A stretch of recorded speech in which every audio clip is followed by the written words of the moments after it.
We are live.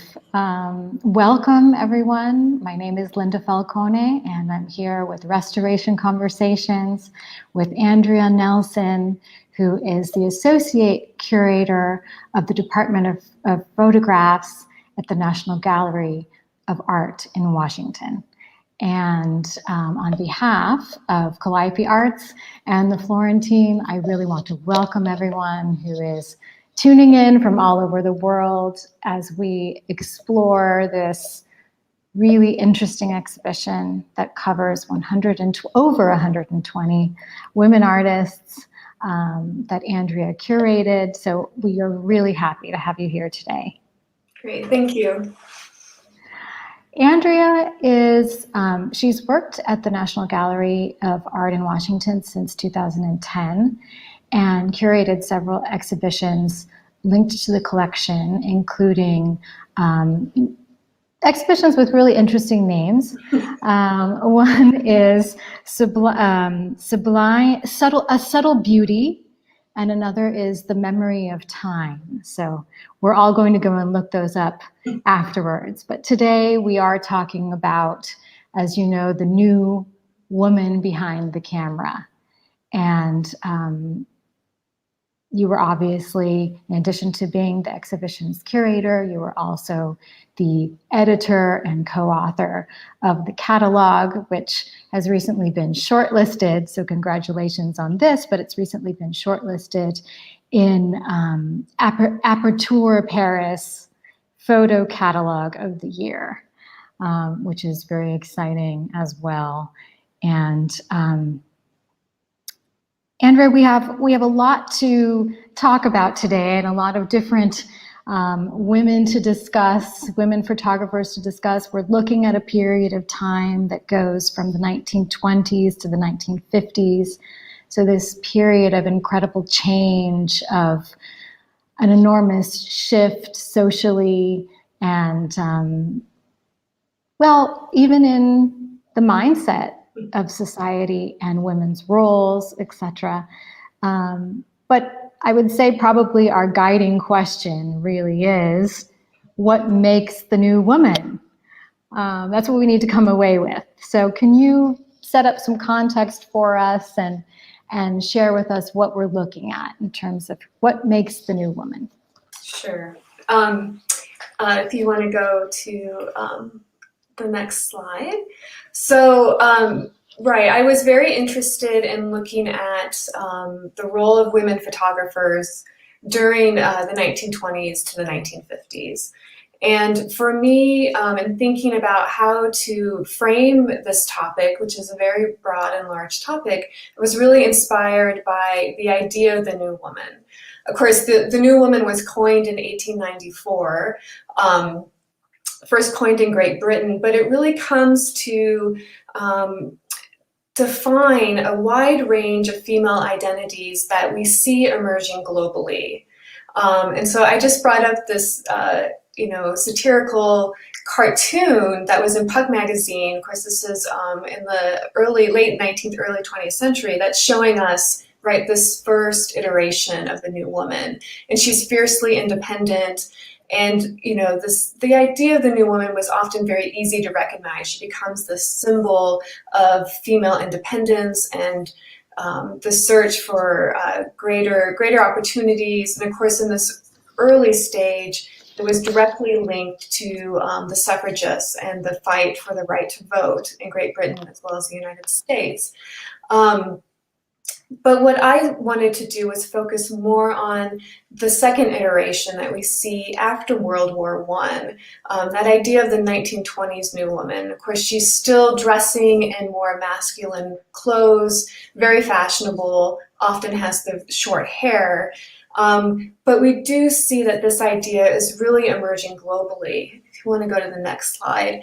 And that was really key for me for this exhibition, because I wanted to look at, who were the women picking up the camera and thinking about being professional photographers or using the camera for creative expression, not just in areas that we know there were quite a few women doing this, say in Germany or the United States, but really around the world. And so my thinking about, using this icon of the new woman that in many ways intertwines gender and photography, because this symbol was circulating around the world through, printed mass media as well as in films. There have been, different research projects, the New Woman International, as well as the Modern Girl around the world, that have been really, influential to me in thinking about this global iteration of the new woman. And if you want to go to the next slide.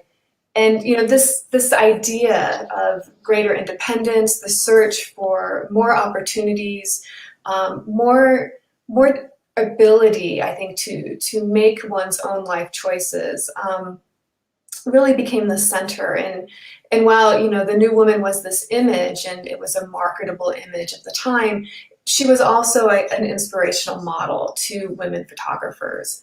And you'll see how women, wrestled with this, because this concept was both inspiring and controversial.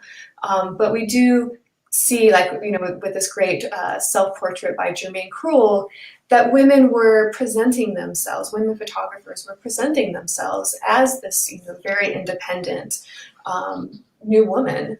And if we go to the next slide. But was, key to me is understanding then that global context. And there, the new woman emerged around the world. She was known by different names. And of course, context is everything. And she meant different things in different locations. What I found particularly interesting is when you're thinking about this emergence of the new woman, sometimes called the modern girl, in places such as China, and we're looking at a cover of Linglong magazine. The new woman was very much connected to this idea of, a Western, modern, urban lifestyle. And that came into conflict with issues of national identity.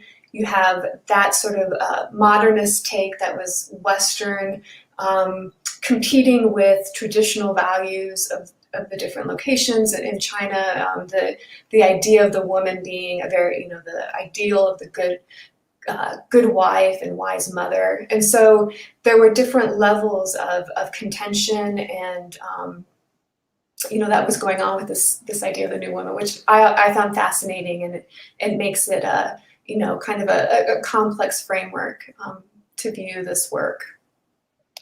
It's interesting because when you use the word complex, I know that one of your missions, I was reading the catalog, and one of your missions is to complicate and enrich our view of modernity, and how these various women will help us in that way. And it's interesting to think that complicating history is a positive thing, but as you say, in different parts of the world, these women were even received in different ways. And I think one of my main questions is linked to self-representation, because you have a lot of, even in the show, from what I understand, you have a lot of self-portraiture as well, and some portraiture. But how women are using the camera, and in one of the images that we saw earlier, they're using the camera as a form of self-identity, as a form of self-expression. What is this camera? Because it's obviously almost a way out, right? A way out into the world, a way they can express themselves, etc. So can you tell us about the camera side of the equation linked to self-portraiture? Sure. Particularly. Well, I'll kind of show you how I introduced the exhibition. So if we want to go to the next slide. So the exhibition was up at the Metropolitan Museum of Art in New York this past summer, and I'm happy that it opened on October 31st down at the National Gallery in Washington, D.C. And so when you're entering the exhibition, what I really wanted to do was start with a room that introduced some of the new women behind the camera. If we want to go to the next slide. And, I'm doing that through portraits, self-portraits, and, Linda, you're completely right. The camera was such a powerful tool for women to, have opportunities that they didn't have before to earn their own livelihood, to express themselves personally. And so I was very interested in how women were presenting themselves, and they were often showing or depicting themselves with their camera. And if we want to go to the next slide. And what became one of the signature images for the exhibition is this really great self-portrait by Alma Lavinson. We can go to the next slide to get a good detail of it. And what I love about this work is she's showing, it's her self-portrait, and it was originally titled Photographer at Work. But she's showing us herself in the act of taking a photograph. Her hands, one's adjusting the lens, the other's cradling this larger format camera that's on a tripod. And we don't see her face, so it's not, that kind of typical portrait, but we see her in the act of being a photographer. And that's really how she wanted to represent herself. So I think it is really compelling to look at, a number of these self-portraits, if we want to go to the next slide, and see how women were, seeing themselves and understanding themselves. So I have a wall of these different self-portraits and portraits with women, holding their camera or at work. And so in this room too is more work that is showing photographers at work. So these kind of behind the scenes glimpses into what women photographers were doing. If we want to go to the next slide. It's interesting, Andrea, just really quickly, with a photography exhibition, because I imagine that each exhibition or each media has its own needs. And so you have photography exhibitions and the images are quite small, but it gives you the opportunity to see simultaneously a lot of pieces together. I mean, is that liberating for you as a curator to be able to give sort of an overview? Well, I mean, I think, the exhibition is a rather large exhibition. There's over 200 objects. But that was actually quite challenging for me because there are so many women who were working as photographers during this period. So it was, quite a challenge to select the show and bring it together. But you're right. I mean, this is a time period where, it's not those, contemporary photography are these very large format, extremely large scale prints that are in some ways, competing with large scale painting. But that wasn't the case, during the 20s, to the 50s. Photographs were being used to be printed in, mass media. Photographs are being used to make portraits, and some of them are large scale and some of them are smaller. But it allows me to have a very good selection, and really, in this first gallery, I'm hoping to show some of the depth and diversity of the different photographers who were working at this time. Right. Jane Farrell from the Florentine is back in the command office at the panel of controls. So yeah, I just wanted to ask if you would show us the image. We could go back into the show. We're really lucky to have some installation shots of the show as well. And this is just an example of some of the women at work. And then, these images are being taken by colleagues. And if we want to go to the detail for Toni Frizzell, I think this is a really great image of a photographer at work. So Toni Frizzell is the photographer in the center of this image with her camera, photographing the three models that are, dressed up in their ski wear.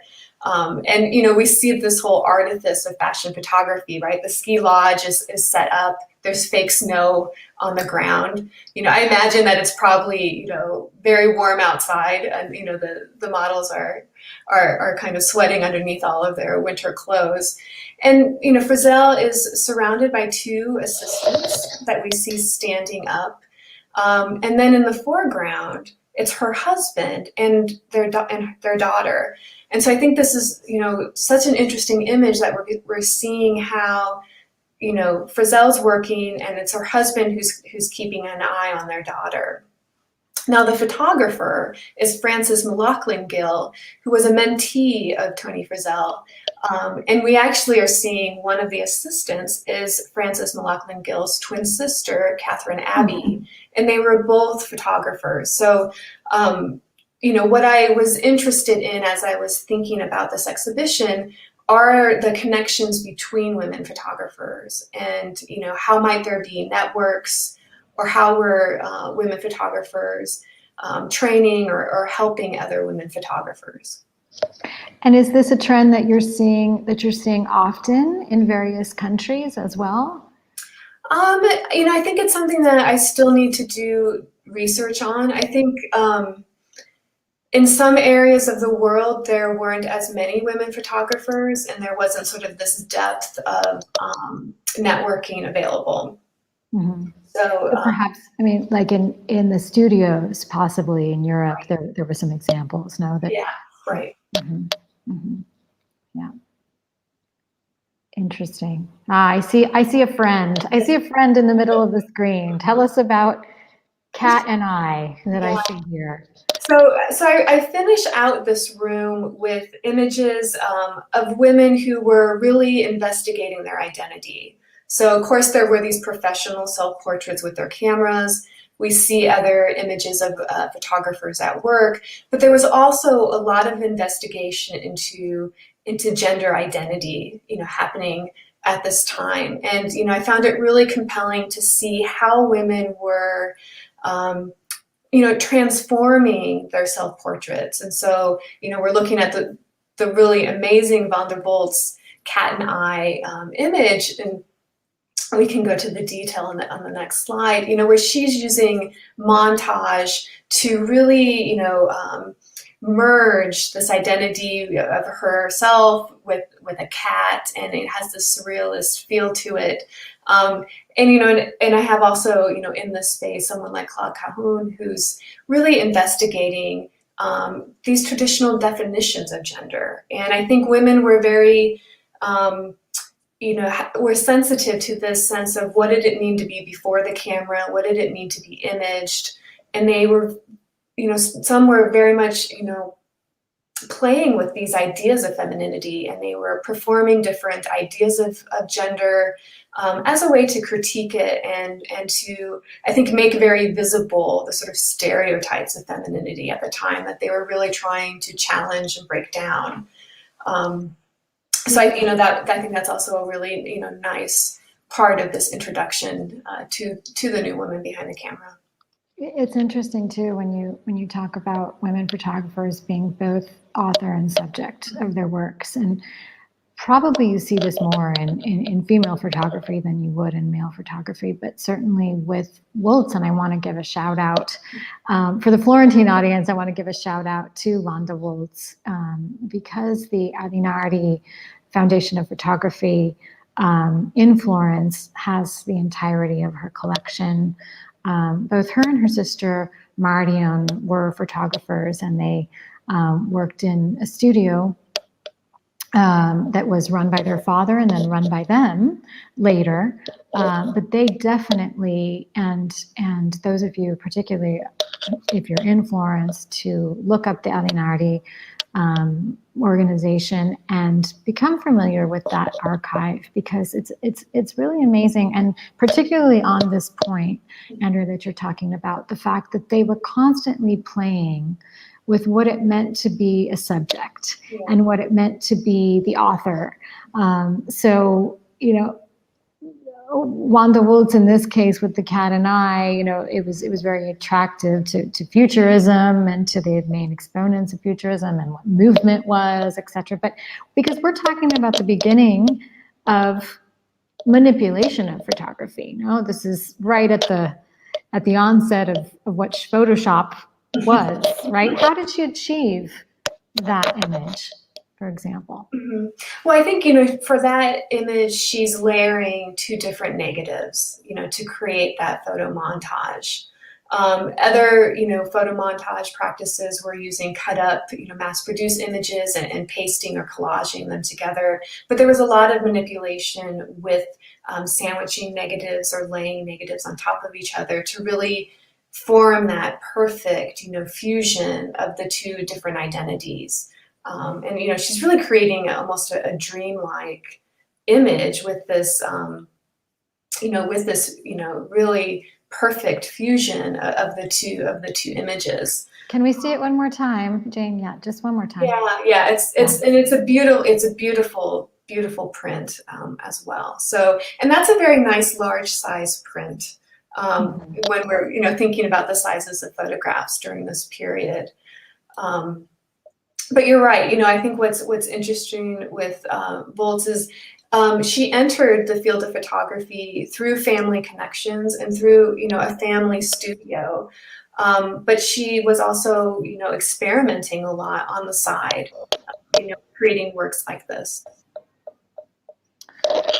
Studio. Let's talk a little bit about the hard-earned studio, because before we saw Tony Frizzle, who was creating outdoor fashion shoots, which was also something very new at the time, and women going outside to film. But if you would tell us a little bit about what the studio culture was for women photographers, particularly because it almost, according to having studied your catalog, it almost substituted the old-time salon. So I'd be interested in knowing, particularly for women who are suddenly, launched on the professional sphere with these cameras that were relatively inexpensive. They could probably start a business and make a living with studio photography much easier than, for example, as a practicing artist. So, can you tell us a little bit about that element? Sure. It's a segment of the show, no? Right. If we want to bring up the slides, I can, really after this introduction into, who are some of the new women behind the camera, I go into the section that I call the studio. And, I was very interested in, how the studio was this really important pathway for women to enter the field of photography. As you were talking about, this idea that women were somehow, really well suited for this type of photography is something that stretches back to the very beginnings of the medium. And women were, of course, involved in studio photography from the earliest days, from 1839 forward. But they were often behind the scenes. They were the ones hand coloring prints. They were mounting prints, retouching negatives. And a lot of times we don't know much about them, and their names were not written down in history, and there's a lot more work to be done on researching this work. But what I was interested in, since I was focusing on this modern period of the 20s and 30s, how we're seeing more women starting to run their own businesses, their own studio businesses, and really being the one behind the camera. And we know their names, and they're signing their work. And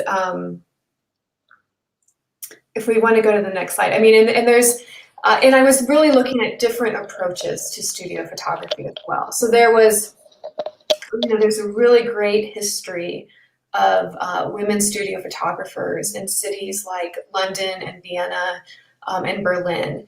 And in part, it was because of the opportunities to attend schools. So there were photography schools centered in these cities.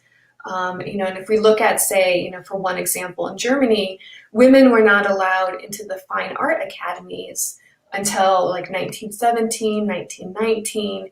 But they were able to apply and enter a photography school, well before that. So photography was just more accessible than some of the other fine arts. Women were learning it as a more technical trade. It was a way to earn a livelihood. And what we see developing in big cities like London is society portraiture. And there are a few really great examples in the show. Like here we're looking at Madame Yolande. And she opened up her own studio. She renamed herself. Her name's Yvonne Cumbers. And she really made these fantastic, imaginative, and unconventional portraits. And she's using color, which, there are very few color works in the exhibition. But she was very interested in this new color process called the Vivex process. And, one of the series of portraits that she did was called The Goddesses. And so, rather than just coming in and sitting down and having your portrait taken, Madame Yolanda is dressing up her sitters as different mythological figures, creating this really kind of theatrical presence, lots of props. And so, here we see just this beautiful image of a sitter being dressed up as the nymph Arthusa. She's holding bulrushes.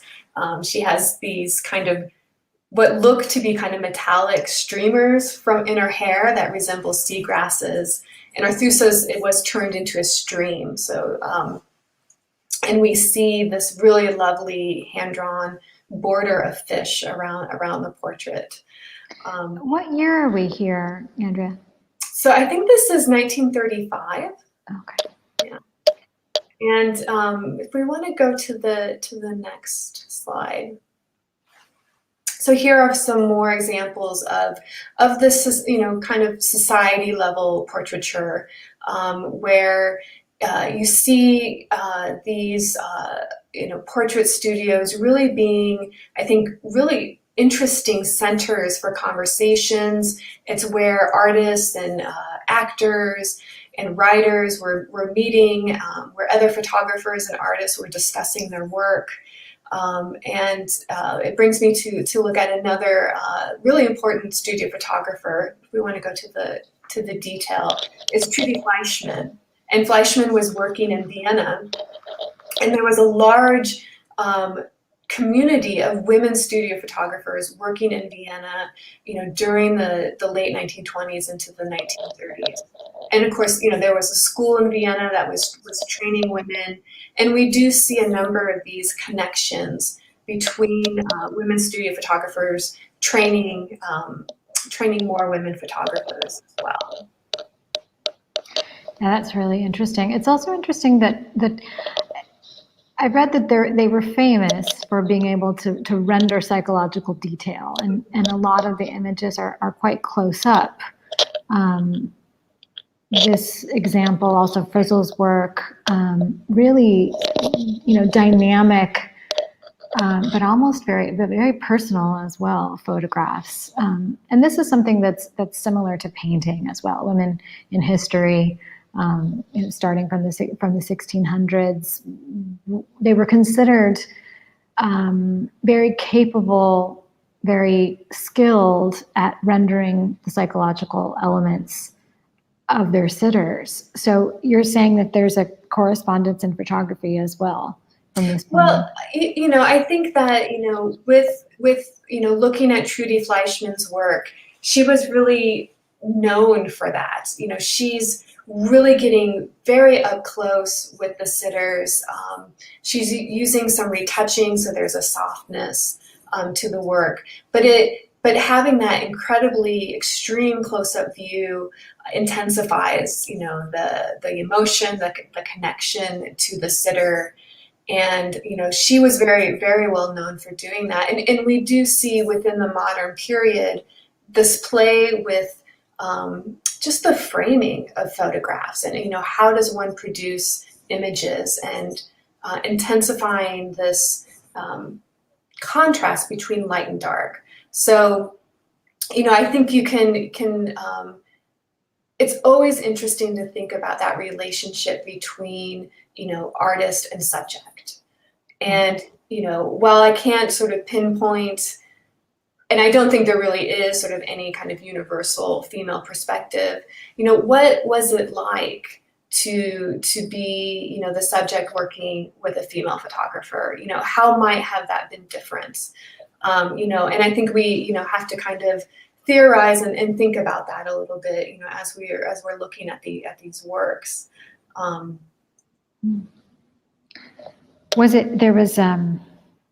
trying to think, was it Yolanda who said, and I have it written here, that women were particularly talented in patience and intuition, Yes. which made them, you know, the perfect portrait photographer. But she certainly knew how to sell, you know, her and how to market her work. And I'm sad she's not living in this era, because Yeah. it certainly would be so much fun to be dressed up as a as a nymph about to be transformed with bulrushes, etc. This wonderful photo that you're sharing with us. Yeah. Yeah. Did you have other studio photography that you wanted to show us before we move to the next segment? Yeah. So, I mean, I think, you know, you brought up a really important point. You know, these women were both very highly skilled photographers. And, you know, in the studio, when you're working with clients, you know, of course, it's a balance. It's a balance of your own aesthetic drive and what the client wants. And these women were very astute businesswomen. You know, you had to be, the field was very competitive. You know, by the time, you know, we're looking at the 20s and 30s into the 1940s, portrait photography was widespread, but the competition was pretty intense. What I bring into the exhibition is some work by a Japanese studio photographer. Her name's Eiko Yamazawa.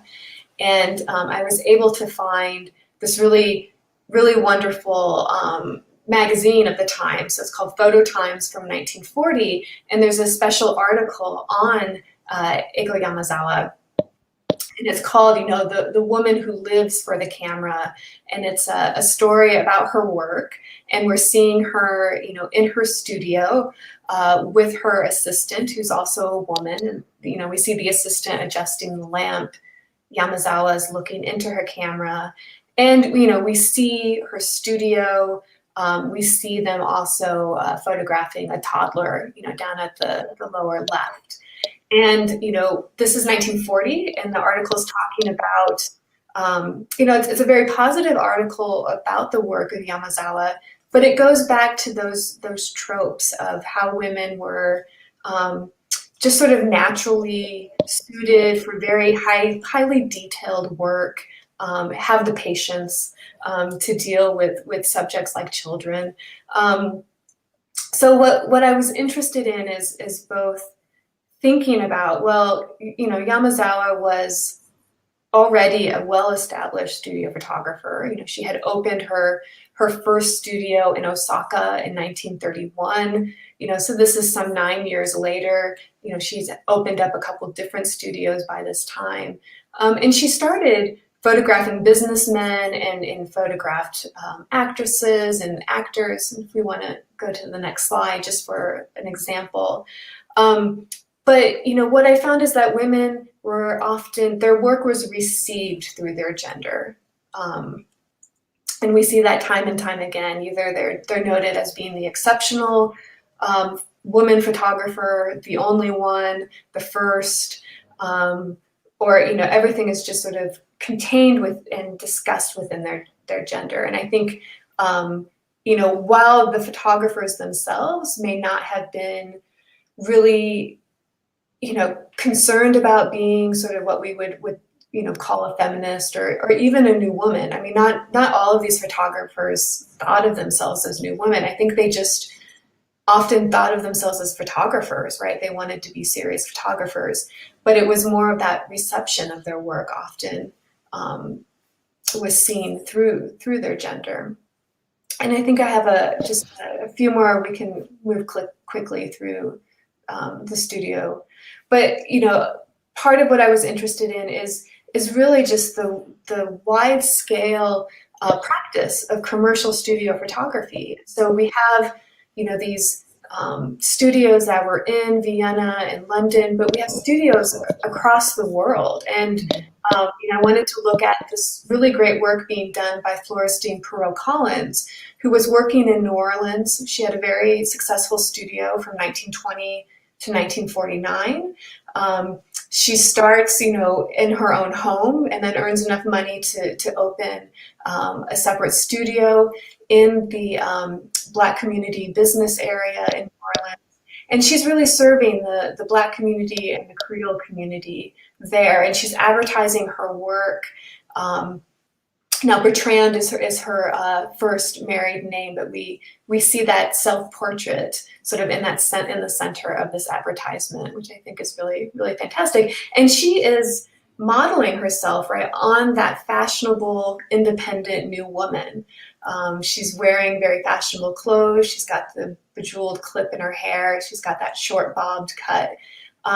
But, you know, it's telling, you know, potential clients, you know, that she's really modern and she's, you know, forward thinking and independent, which I think is, you know, it's just it's a beautiful image. And I think I have one more portrait after this. This is a friend of Colin's as well. And I think, you know, just again, seeing that image and how inspiring, right, the image and what was behind the image of the new woman for a lot of women. Also to consider that this is the early 1920s, and so even just for her to take that stance is the position that she's depicting here is new. You know, it was very new for women to express themselves, you know, in certain poses, etc. Well, and you know, too, for Collins, to be a photographer meant, you know, it was the camera provided different opportunities for women. You know, this was a way for her not to kind of work in those more proscribed industries and services, right? As working as a laundress or you know, working as a seamstress. The camera offered a different and new opportunity. It's interesting that you were talking about it from a technical point of view. It was considered a technical enterprise, and it almost seems like that would make it more accessible to women. Jane, if you wouldn't mind, if we could go, because I'd like to take our guests into the next segment. So if we could go into perhaps street photography, and we'll take a look. So we may have to. Yeah, we can go to the next slide. Yeah. Great. Oh, here we go. Yes. So street photography, right? We're looking here at Hildegard Rosenthal, who you can tell us a little bit about, but I'm interested in knowing, you know, because really photography was a way for these women to reclaim the world. Okay, and one of the things that I was most interested in with all of the resources that were provided by the National Gallery of Art in Washington about the show was a quote by Baroness Abbott, who said she was photographing in New York, and someone said to her, "Oh, well, nice girls don't go to the dowers." And she said, "Well, I'm not a nice girl. I'm a photographer. I go anywhere." And I almost feel like that's what you're bringing us with this show. You know, the sort of the evidence that these women were going, in fact, anywhere. And so I wanted to ask you, I wanted you to spend a little bit of time on the street photography. Later, we're going to be looking at photojournalism, etc. But from this perspective, from the fact that they are in some way claiming their space. Right, and you know, while the studio was such an important you know, arena or pathway for women photographers, they weren't confined just to the studio. And so the next section brings us out, you know, outside the studio walls, so to speak. And I was very interested in how women were, you know, really pushing those traditional ideas of the proper place for women and going out and photographing on the streets. And what was important to me too was to look at how women were working in places such as New York, where Bernice Abbott was working and you know, was going to all parts of the city, you know, even to the Bowery, where they were saying, oh, you know, you shouldn't go down there.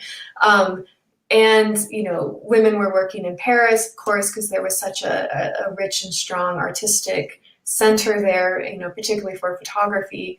But women were also working, you know, in Mexico City, in Tokyo, and as well as in Sao Paulo and Rio de Janeiro. And so I was looking at these different areas and cities around the world where we see women photographers working. Now, what I was interested in is that we're seeing a lot of movement, a lot of travel, and this can be travel by choice. Of course, more women are able to travel on their own. They're often using the camera to document their experiences. But this was, a very intense moment of, extreme political shifts. And we see a number of women, particularly Jewish women or women who were fleeing the rise of fascism, particularly in Germany. And so Rosenthal is one of those photographers. Her husband, her fiance, and then her husband was Jewish. And so they left. She was working in Germany. She was born in Switzerland, but she was, had a very successful studio in Germany, but they ended up leaving. They were fleeing the country and they settled in Brazil. And she, in a very short period of time, takes, some 3,000 images of Sao Paulo and how the city was really transforming into a financial and, modern urban center. And, so we're seeing all these different aspects of the city in her work. And, I think this image up on the screen, this photograph is, really imparts that sense of liveliness of the city. We have three businessmen, conversing over on the right side. They're next to a store that sells christening clothing. Then we see the action, and the interaction that's happening around the fruit vendor's cart. And then there's this wonderful, young woman who's in the center of the image, who's, eating a slice of watermelon, but really looking directly out at us, meaning she's looking directly out at the photographer. And it happens to be that this is Rosenthal's assistant. So they have that connection as well. So what seems like maybe a completely spontaneous, right, capturing of the city street is somewhat constructed. And of course, photographers are using their eye, they're using their camera to really, give us a frame, a point of view on the city. And if we want to go to the next slide, and this is just another example of Rosenthal's work. And I really liked this play with the framing, right? So she's maybe behind a door and we just see this other woman kind of looking back towards the photographer. Of course, they're trying to stay dry because it's raining outside, but we get the sense of the modernity of the city, all these new cars going by in the rain. She was hired, no, by the city of São Paulo? Was she hired by the city administration to do the photographs, to take the photographs? Yeah, and so she was really covering the city, and I think what's interesting, I didn't have enough space to show more than two photographs by her, but I thought it was interesting that when you start to look through, her the larger grouping of her work, you see different neighborhoods. I think about what is it like to be someone who is not from the area, right? So she emigrated to Brazil. She was somewhat of an outsider in the country and in the city. And you see her photographing neighborhoods where there were a lot of Japanese immigrants. So other people who may have been, maybe more on the margins or are not fully integrated into this city and into this culture that was really in the midst of a lot of change as well. Right. It was almost like she was assigned, because I think that the assignments are really interesting. How these women are entering the professional sphere by getting assignments for a certain purpose. So she's trying to, in some way, show São Paulo, as an up-and-coming city and as a city that's, on the edge of modernity. And so there was a lot of quote-unquote propaganda that they were creating as well, but also from their own point of view. So I think it would be really interesting, to to learn more about who was commissioning their works. Who were the modern day patrons, that then would open the door for certain assignments, etc. Really fascinating. Let's see. And see who's next. Yeah.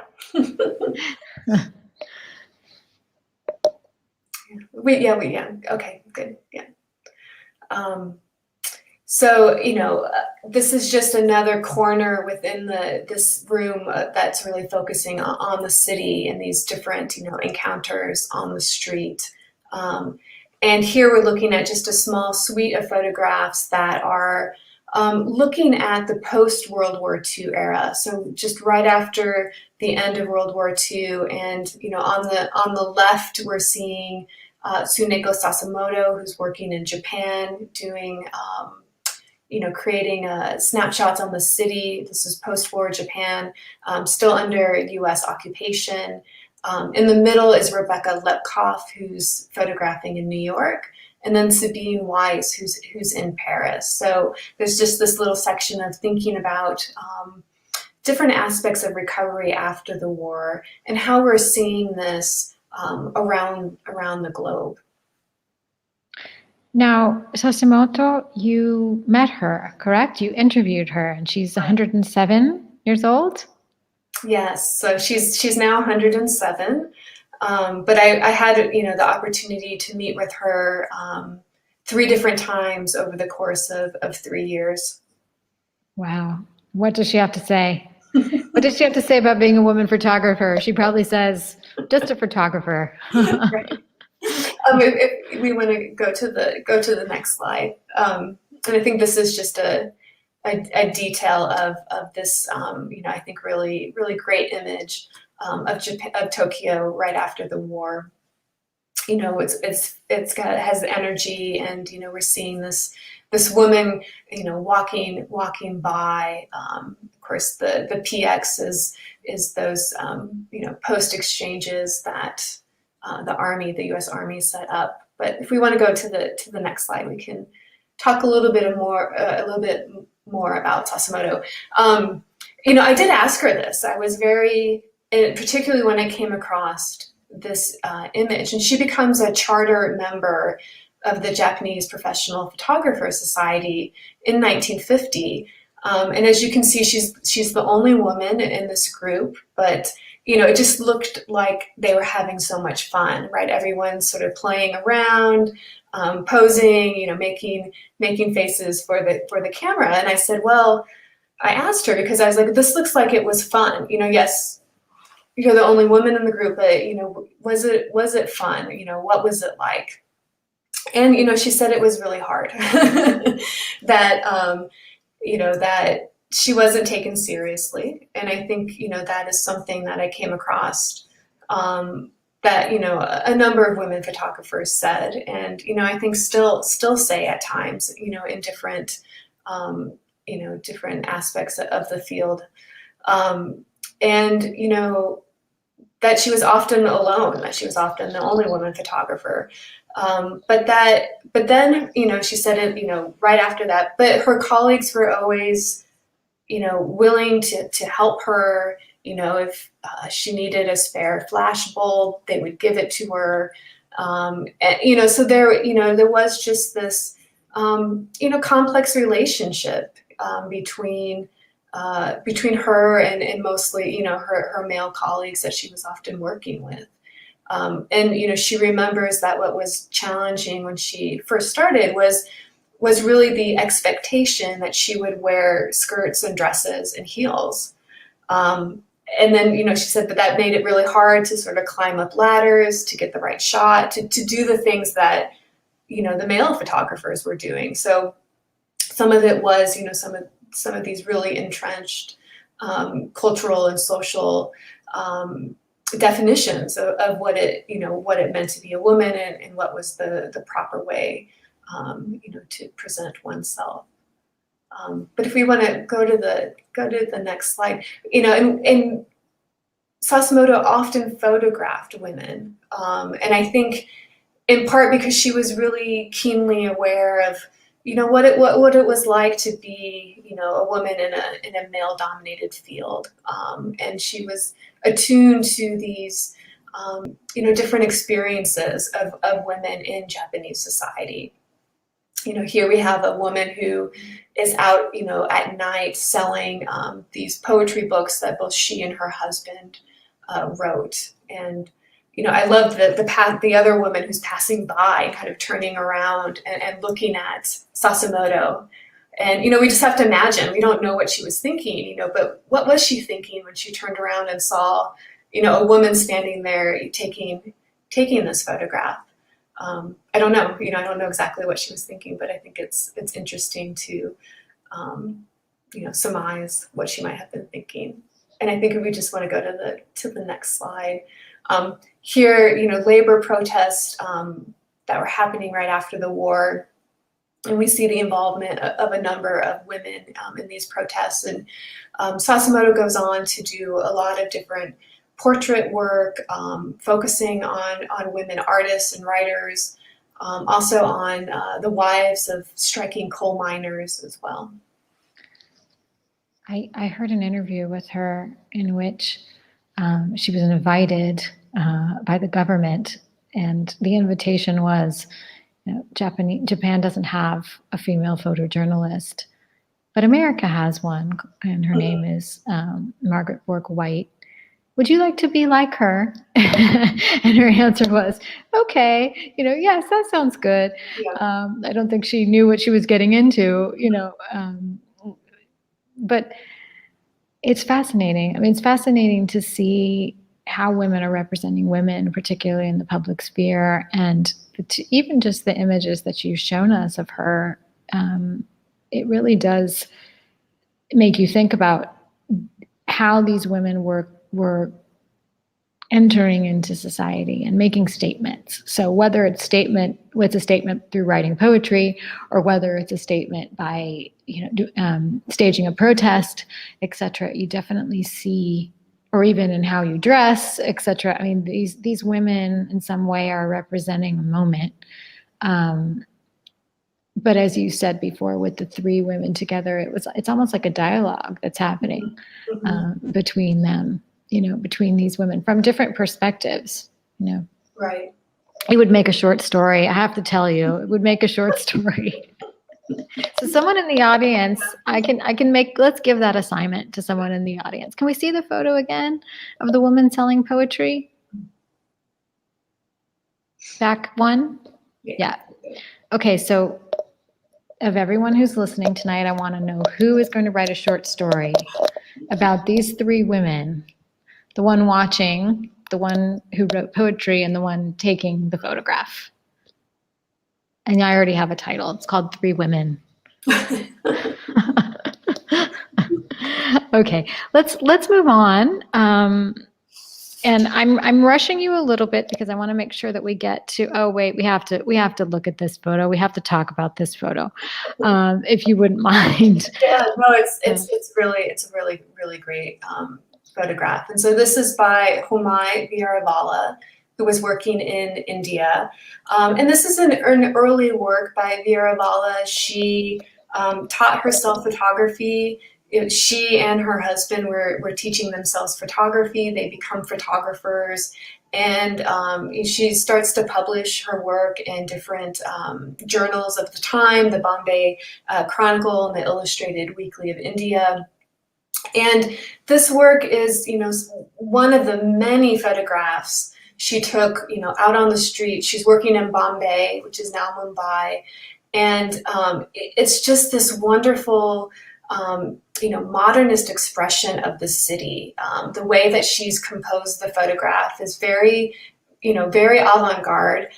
She's framing what is in the very back of the picture space is the Victoria Terminus, which is this very, very famous train station that was erected as a commemoration to the reign of Queen Victoria. It's built in the, colonial British architectural style that pulls from Indian tradition. And it's usually shown as this, grand spectacle of a building. But, Viravala pushes it in the back and is much more interested in just the space in front of the train station. And what's framing our vision is this carriage, and this is most likely a horse-drawn carriage, they're also called Victorias. And then we see in the middle ground a man pushing a cart. And then off in the distance, a tourist bus and people, around the plaza, maybe going to the train station. And it's just this wonderful, play and practice of camera vision. And I just find it really, really fascinating and, a fun image. She was one who said that she didn't think she was doing anything special. Right. As being a woman photographer, she ended up thinking, she said, it occurred to me 50 years later when everyone started making a big deal about it, but I never thought that I was doing something that a man should be doing, and being a photographer. So it's quite interesting to be able to hear their perspective too, in words. So, Andrea, could we look a little bit more at social documentary? I wanted to ask you about Dorothea Lange, who we know started in San Francisco documenting sort of the post-stock market crisis, so the breadlines and the difficulties that people were encountering on an economic level. And then she also went on, and you'll tell us about it, but she went on to really create some of the most iconic images of America, the United States in the 1930s, with the Farm Security Administration and with the Great Depression, etc. So what are we seeing of Lange in the show, and what is she bringing to this genre of photography? Right. So, I end the exhibition with 2 rooms that are really looking at social documentary practices and then photojournalism. And during this period, like you said, it's a time frame that is very much influenced by 2 world wars, the global economic depression that gets really started after the stock market crash of 1929, and someone who's incredibly, I think, Lange is really one of the most recognized American photographers who were working during the 30s, and she recorded that human impact of the Great Depression. I think we can go to the next slide to get to some details. And her works are really quite powerful, and they've come to stand as a testament to the period. Of course, she's most well known, or was made famous by her portrait of an impoverished migrant farm worker and her children, which came to be known as Migrant Mother. But she started as a studio photographer, right? We have that connection that so many women photographers, started with the studio. But by 1929, she's looking outside the studio and seeing what's happening on the streets, and was really questioning what kind of photographer did she want to be. And she knew her focus was people, but she really said that so she wants to concentrate on people, but she was saying all kinds of people, whether they're paying me, right, whether they're clients or not. And she really turns and goes outside and is photographing, right, the effects of the Depression. And then she's hired by the U.S. government to really focus on the great increase of migrant workers and people fleeing the Dust Bowl and searching for work. And these images, like what we're seeing on the left here, of this family who fled Oklahoma and was looking for work. They're making their way to California. These images were used to help promote and persuade people to support government programs that were helping the unemployed. And I contrast that with other approaches to documentary photography that were, happening at the time. And so, you had mentioned earlier, the use of photography as propaganda. And, this becomes, a really critical issue to think about during this period, right? How was documentary photography, which really was being coined at the time as a practice, and it was, so centered on the fact that a photograph imaged, what was before the camera, that it imaged, events that were really happening, that it had this truthful element, that photographs could be evidentiary, they could be evidence. But we see how this gets used and published and even manipulated at times. So, I have right next to this, image by Lang, another photograph that was meant to be realist, was meant to be documentary. It was by Elizaveta Ignatovich, who was working in the Soviet Union. And she had started her career as a very avant-garde constructivist photographer. But as we see with the rise of Joseph Stalin, the approach to photography and art radically changed. He implemented a Soviet realist style. And, here we have Ignatovich showing us the benefits of collectivization, the benefits of the 5-year plan. So we have two radically different views of life during the 30s, where, millions of people were struggling. There was, mass unemployment, but we have two different views, two different uses of these photographs by the governments of the respective countries. So I thought this was interesting to kind of help frame the rest of this gallery that's looking at a number of different documentary practices. Yeah, you really get to the crux of the question here.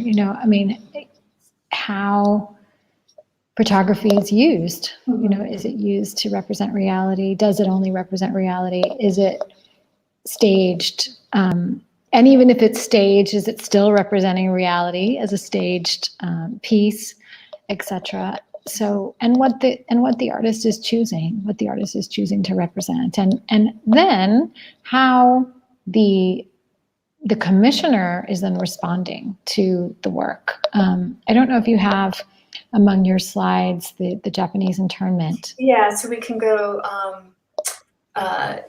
Here's just an installation shot, and the two Lang photographs are over on the right side, and they're next to a work by Hansel Leith, who was photographing at Heart Mountain, which was an intern camp for Japanese people of Japanese ancestry and American citizens that were of Japanese ancestry.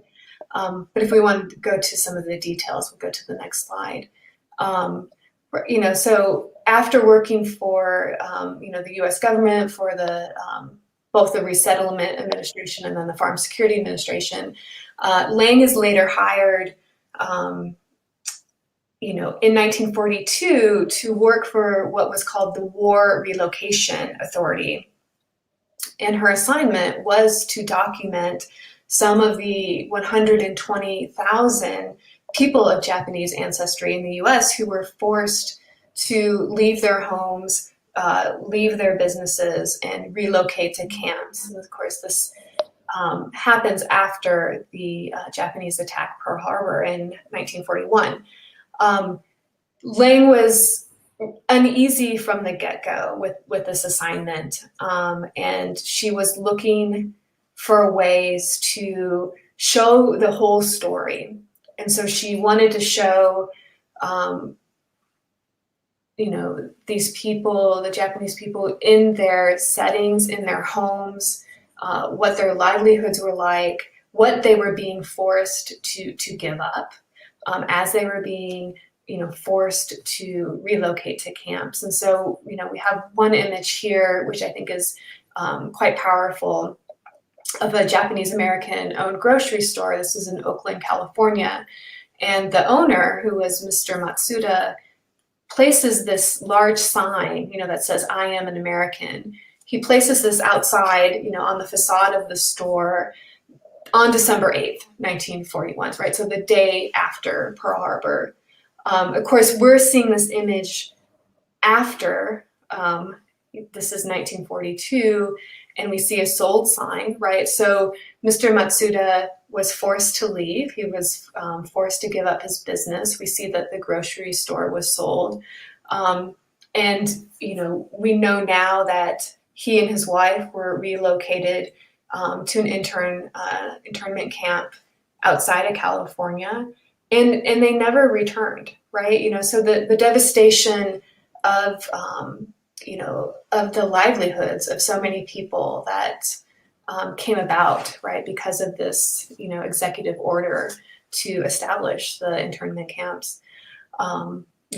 We see, and Lang, I think Lang was very much consciously pushing the limits of this assignment.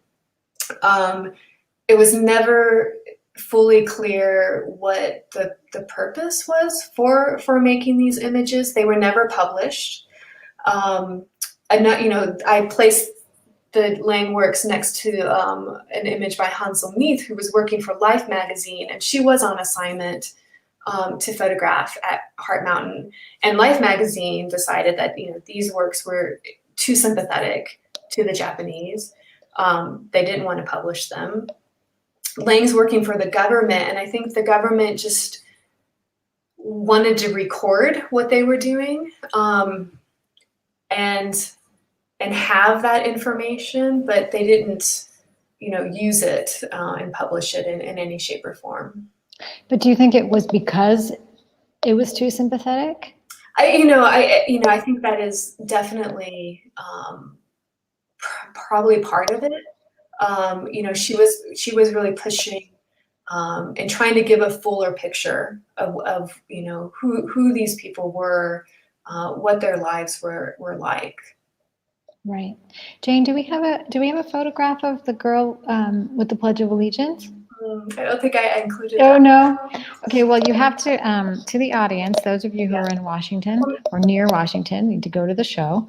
But the rest of us, we can go either to get the catalog, or there's a lot of resources available online as well, to have an idea. There's a wonderful shot by Lang where a little Japanese girl is saying the Pledge of Allegiance, and it's very empathetic.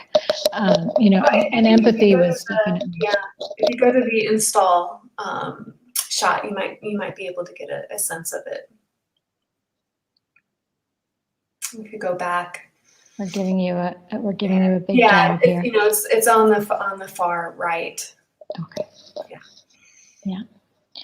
So let's go far east, and then I want to open up to questions. We're running a little bit late in time, but we need to go east. Let's go to India and China, and then let's see what the audience has to say and what they have to ask, because I definitely want to give them the opportunity to ask directly about your show. So what can you tell us about the Far East, China? We saw a little bit of Viravala before. Were there things you wanted to add?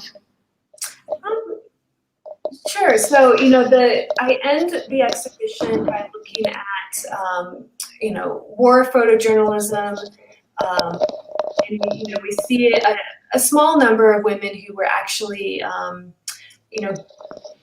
deemed official war photojournalists. They were, close to the front lines. A number of women photographers were working on the home front. And as I end that section, I really want to push and look to what was happening after the war. So when we think about India, this was the moment after World War II. Here we're looking at Viravala photographing a victory parade for the Allied forces. This is in New Delhi. So she's moved from Mumbai to New Delhi. She becomes, she works for Life magazine. She works for Black Star, and really has become a successful photojournalist. But for me, a lot of times exhibitions that are focused on this time period often use the dates of the interwar period, between World War I and World War II, sort of 1918 or 1919 to 1945. And for me, when you're looking globally, so much is happening right after 1945. Yes, we sort of have this closing of World War II, but India is becoming an independent country. There's partition. If we go to the next slide, figures like Gandhi and his assassination are incredibly important. And so I wanted to go into the 50s a little bit to show, one, how women were working around the world, and in places like India, China, and Japan.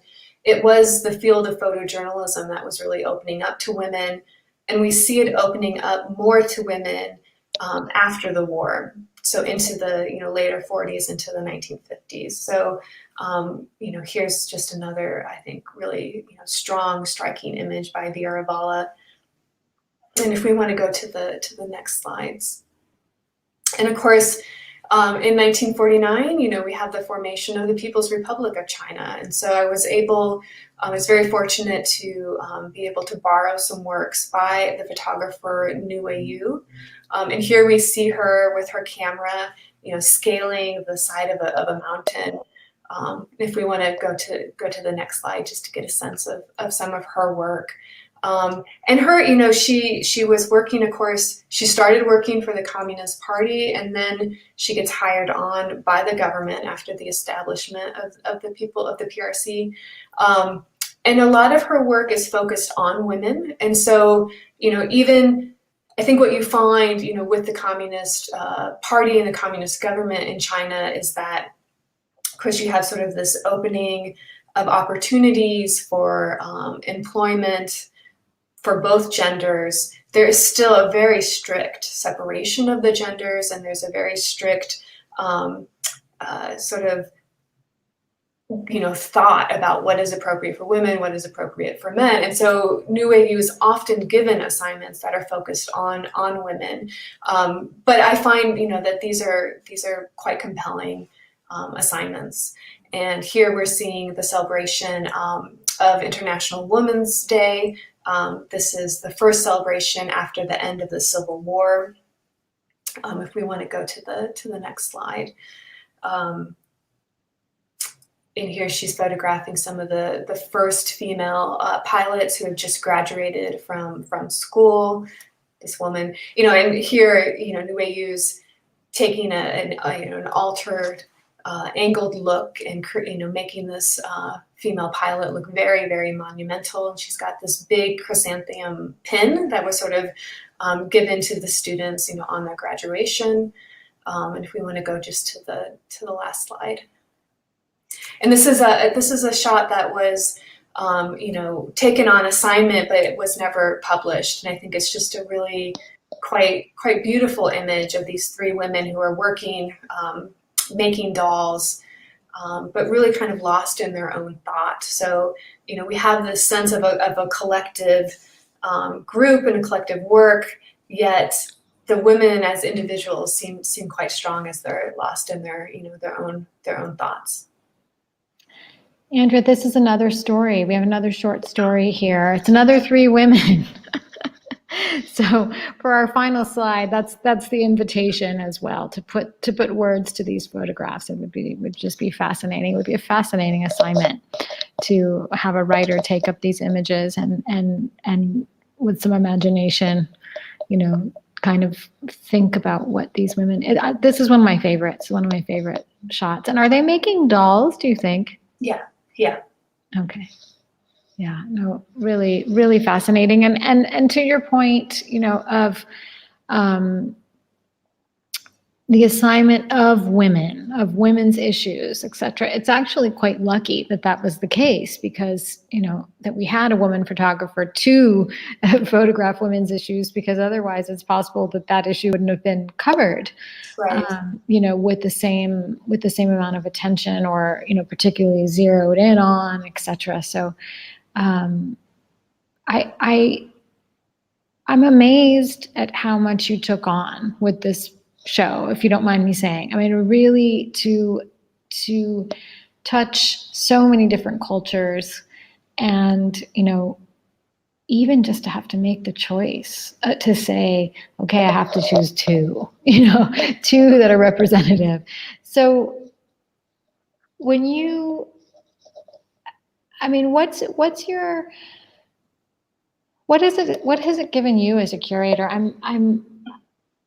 wanted to see, let me go into the comments and see if there are any questions, but that's something that I'd like you to think about just for a second, because I imagine that's a question that's hard to answer. Well, I can just say that, this was just a truly, amazing opportunity for me. I learned a lot. I mean, there were a number of women, included in the show that either I didn't really know about, or I knew very little about their work. And it just, was this amazing research project for me to go and try to find work, actual physical prints, get a better sense of the type of photography they were making. And I learned about a lot of new photographers. So, I'm very, very happy, and, to be able to share that with others. And, really this is a start of a conversation. It was me looking at the modern period. That's where I had focused my PhD studies. My dissertation was really on the use of photographs in books from the 20s and 30s. And, I was looking at this period and I thought, wow, we're definitely making strides in learning more about women's practice. There was so much more that needed to be done. And I just, went from there. I was inspired by the photographer Ilse Bing, who the National Gallery has a good selection of photographs, and just started thinking about, well, who were the other women working during this period? And, were there, who were the other women, working outside of, the areas that I had focused on, and I had focused on Germany and the United States. So, it pushed me into just, really interesting new territory. Really, really interesting. We're waiting for version 2. Let's see. We have a question from Susanna Reyes. Let's see. Are there any other African American female photographers during the 1920s and 50s included in the exhibit besides Collins? Yes. So I have a work by Louise Davis and a work by Vera Jackson also in the exhibition. And there's definitely more African American women photographers working during this period. What I'll say is one of the challenges for me was finding physical works to include in the exhibition. And so this is just one of the challenges. You have women working, but for a number of different reasons, their photographs don't, some were never even printed.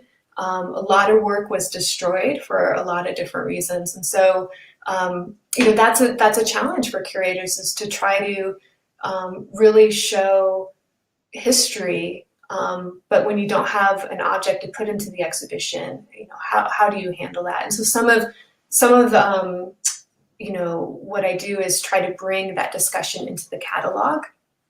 And I was, able to bring in another African American studio photographer by the name of Winifred Hall Allen. And I can't find any physical prints. I was able to get a scan of one of her negatives. This is a fascinating discussion as well, and it goes to where are the women artists, where are the women photographers, in the sense of where are their surviving works. Mm-hmm. And I'm surprised, to be honest, that they were hard to find.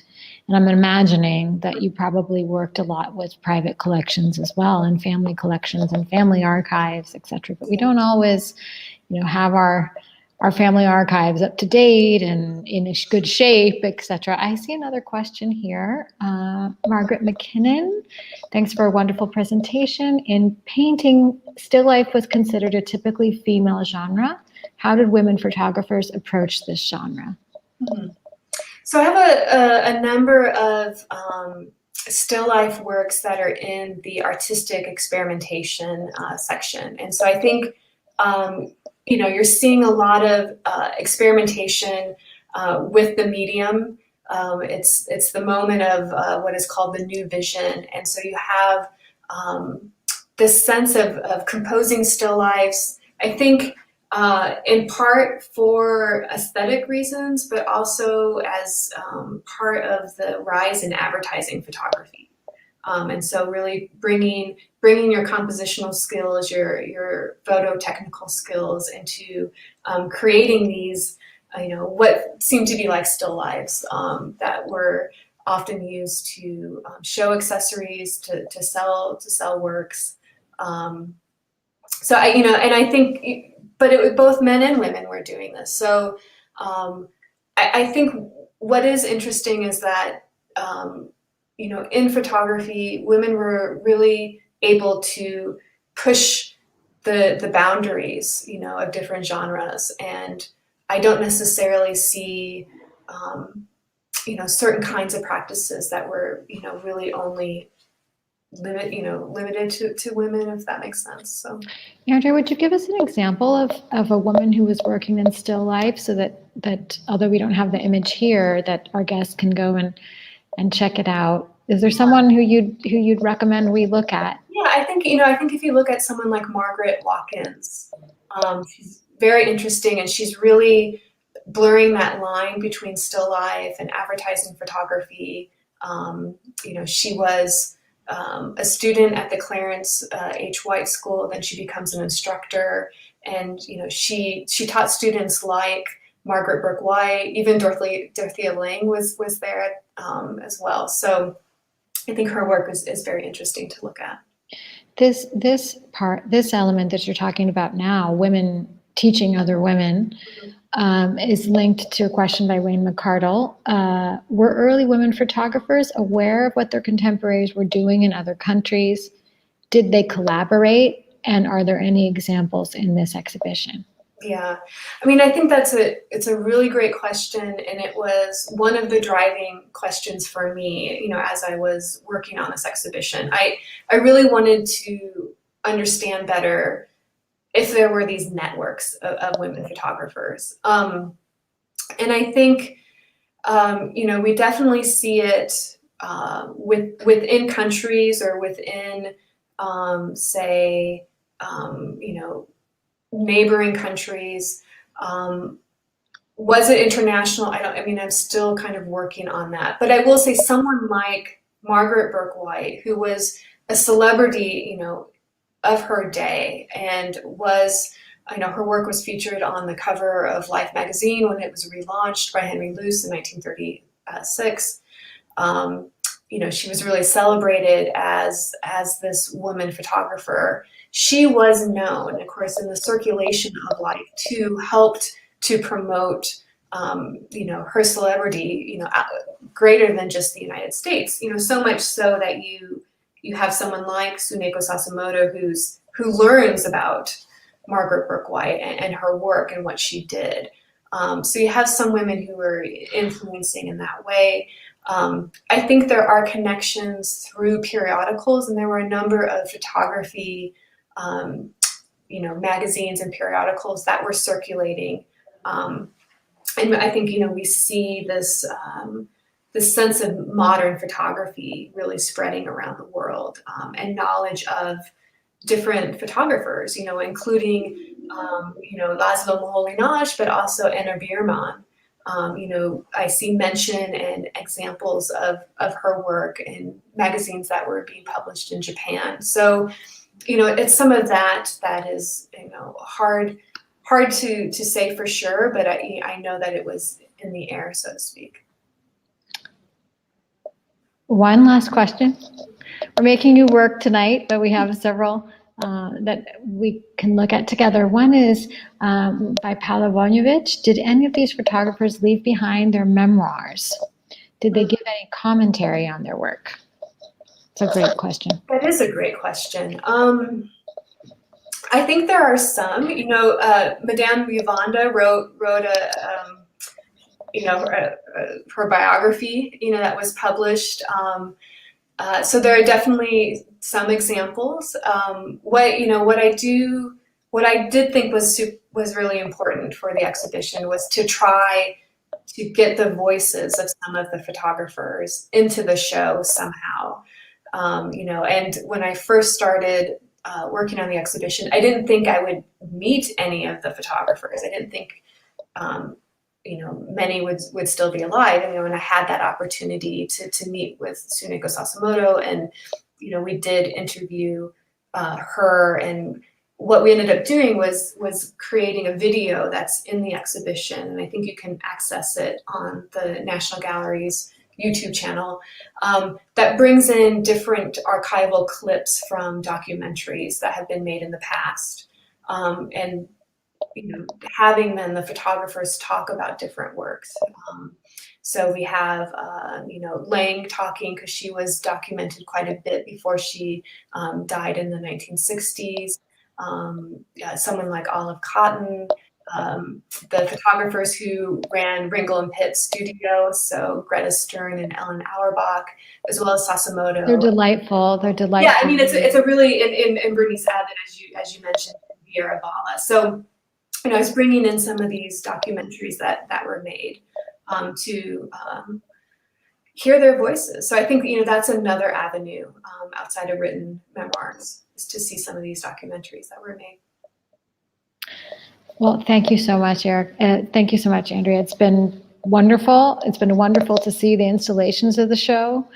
We're really excited for this topic, this theme. We're all hoping for version 2, for episode 2 of New Women Behind the Camera, either of the same period or of the next 3 decades. I think what you've tried to do is just fascinating on so many levels, and so many different layers of so many different ways to relate to these images. So that's the thought that I come away with, and I want to thank definitely those of you who tuned in from all over the world. We really do have guests from all over the world, and as always, a thank you to Calliope Arts, our sponsor, and thank you to the Florentine co-organizer of this event, and to Jane Farrell, who's behind the scenes. Thank you for the names as well, Jane, because I think it's very useful. And the invitation is always, of course, for everyone to look up these artists, learn more about what we're seeing, why they're taking the images they're taking. So thank you. It's been a real pleasure. Thank you.